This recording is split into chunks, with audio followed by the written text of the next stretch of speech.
안녕하세요. 12월 24일 화요일 마이드라에 오신 여러분들을 환영하고 축복합니다.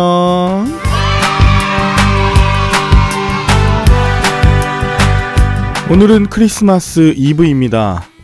제가 어렸을 때만 해도 성탄절 전야에는 성극도 연습하고 또 찬양도 연습하고 무엇보다 밤에 새벽송을 들면서 밤새도록 교인분들을 찾아다니고 또 교회에서 밤을 새웠던 그런 기억들이 있는데요.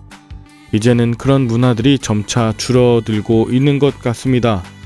다만 중요한 것은 성탄절의 기쁨이 화려한 장식과 사치가 아니라 어떻게 고난받는 이들과 함께하고 또 그리스도인으로서 맡겨진 사회적 책임을 다하는가, 그것으로 발전해 가는 것 같습니다. 모쪼록 오늘 크리스마스 이브 가족들과 함께 따뜻한 시간 보내시길 바라며 오늘의 말들아 힘차게 시작하도록 하겠습니다. 자, 출발!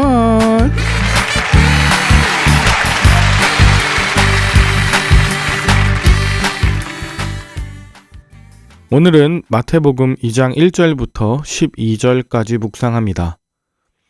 여러분, 성탄절의 이야기 중에 가장 인상적인 이야기는 동방박사 세 사람이 마구간 안에 구유에 누워있는 예수님을 찾아와 경배하는 그런 모습일 텐데요. 사실 동방박사가 세 사람이라는 것은 성경에 나오는 이야기는 아닙니다. 찬송가의 가사나 예물이 세 개였기 때문에 세 사람이었을 거라는 이런 추측 때문에 동방박사가 세 사람이 된 것이고, 구유에 누인 아기 예수께 동방박사가 경배하는 이야기는 성경에는 없어요. 구유에 누이셨다는 것은 누가복음에 나오는 이야기인데 목동들에게 천사가 찾아왔고 그들이 갔을 때 외양간에 구유에 누이신 아기를 보았을 뿐이고요. 오늘 보실 마태복음 이야기에는 헤롯이 호적조사란 이야기도 없고 마리아와 요셉이 베들레헴으로 여행했다는 이야기도 없고 머물 곳이 없었다는 이야기나 또 구유 이야기도 없습니다. 이건 다 누가복음에 나와 있는 얘기죠. 자, 그렇다면 오늘 마태복음에 나와 있는 이 동방박사 이야기를 통해서 우리가 무엇을 살펴볼 수 있을까? 하나하나 보도록 하겠습니다. 자, 1절에 보면 헤롯 왕 때 예수께서 유대 베들레헴에서 나심에 동방으로부터 박사들이 예루살렘에 이르렀다 합니다. 자, 게다가 동방으로부터 박사들이 왔다고 하는데 여기에 박사들은 오늘날 우리가 일반적으로 생각하는 철학 박사, 교육 박사, 뭐 그런 박사들이 아닙니다. 이 박사라고 이야기된 이 마고이라고 하는 건 마술 혹은 주술을 부리는 박수들입니다. 별을 보고 왔다고 하는 것을 보면서 점성술사라고 부를 수도 있습니다. 그런데 성경에 나오는 이 박사라고 하는 단어 마구스는 마술사 혹은 주술사로 많이 해석이 되었습니다. 이들이 하나님을 경배하고 하나님을 따랐던 것은 아닙니다. 그들은 점성술사 혹은 주술을 일삼는 자들이었는데 그들이 유대인의 왕으로 나신 이가 어디 계시냐 하면서 헤롯 왕에게 이야기하죠. 자, 그 이야기를 들은 헤롯은 또 다른 유대인의 왕이 났다고 하니 몹시 혼란스러웠을 것입니다. 쿠데타가 일어나는 것은 아닌지 자신의 입지가 매우 줄어드는 것으로 인식했을 것입니다. 그래서 4절, 왕이 모든 대제사장과 백성의 서기관들을 모아서 그리스도가 어디서 나겠느냐고 물으니 대제사장들과 서기관들은 유대 베들레헴이다. 왜냐하면 미가서 5장 2절에 베들레헴에서 한 다스리는 자가 나와 이스라엘의 목자가 될 것이다 라고 했기 때문이라고 전하는 것이죠. 자, 그런데 중요한 건 이들이 인용한 미가서는요, 단순히 메시아가 베들레헴에서 난다는 걸 이야기하는 것이 아니에요. 자, 미가서는 이스라엘의 백성, 정치, 종교 지도자 그리고 모든 선지자들조차 하나님의 공의를 행하지 않은 그런 불의한 상황을 묘사하거든요.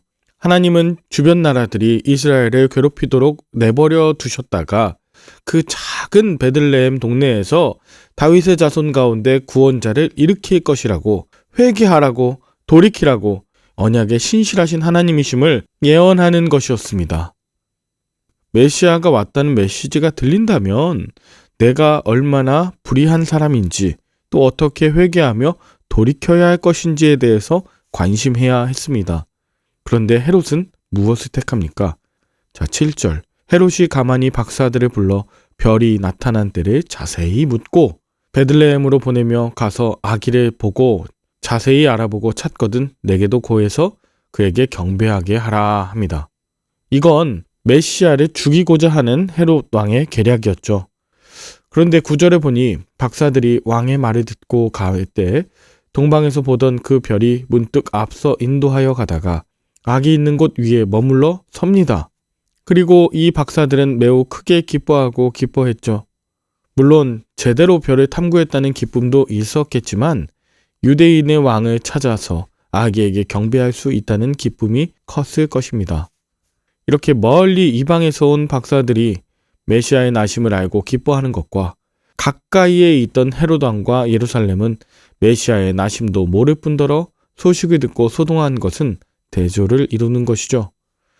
동방 박사들은 집에 들어가 아기와 그의 어머니 마리아가 함께 있는 것을 보고 엎드려 아기께 경배하고 보배압을 열어 왕으로 여기는 황금과 대제사장이 제사를 드리면서 쓰이는 유향과 장사 지낼 때 바르는 모략을 통해서 예수님의 왕권과 신성과 고난과 죽음을 상징하는 3가지 예물을 드립니다.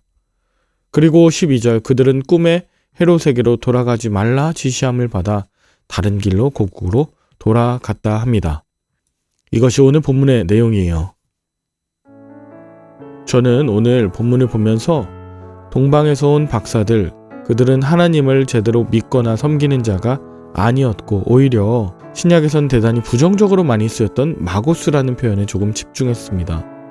그들이 하나님의 말씀을 아무리 모른다 하더라도 예루살렘으로 가서 헤롯 왕에게 유대인의 왕이 어디 있냐고 그가 낫다고 이야기하는 것 자체가 지혜로운 모습이라고 보이지 않거든요.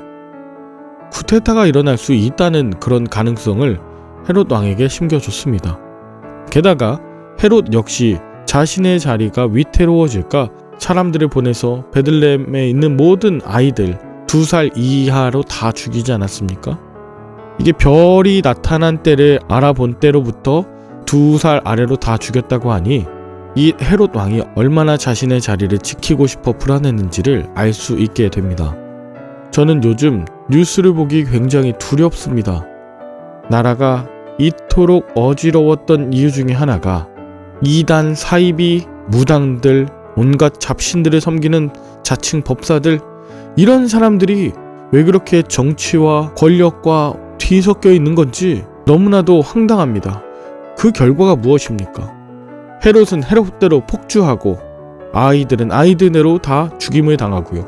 그리고 이 동방박사들은 다른 길로 고국으로 돌아가고 맙니다. 물론 예수님을 경배하고 보배압을 열어 황금과 유향과 모략을 드린 동방박사들의 그 모습은 칭찬받아 마땅하지만 결국 그러고 나서 돌아갔거든요. 예수님을 따라 산다, 하나님의 말씀에 관심을 갖는다, 그건 아니에요. 이제 내일 성탄절을 맞이하게 될 텐데요.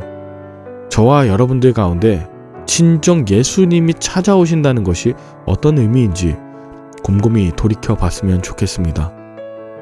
정말 기다리고 있는가? 내가 예수님을 기다린 것 이상으로 예수님의 말씀 따라서 인도함 받고 앞으로 그렇게 살아가길 원하는가? 아니면 단순하게 경배하고 이후엔 예수님과 상관없는 그런 삶을 살아갈 것인지 오늘 결단하시는 시간 갖다가 내일 성탄 예배를 드렸으면 좋겠습니다. 기도하겠습니다. 하나님 아버지, 예수님의 오심을 기다리는 마지막 날입니다. 오늘 진정 나에게 찾아오신다면 나는 진정 예수님을 따라 사는 삶을 살 것인가, 아니면 잠깐 예배드리고 내 삶을 지키기 위한 탐욕과 파괴의 삶을 살까 기도하면서 성탄절을 맞게 하여 주시옵소서. 이 땅의 수많은 어린 아이들과 연약하고 힘없는 모든 생명들을 기억하여 주시옵기를 우리 주 예수 그리스도의 이름으로 기도 올리옵나이다. 아멘.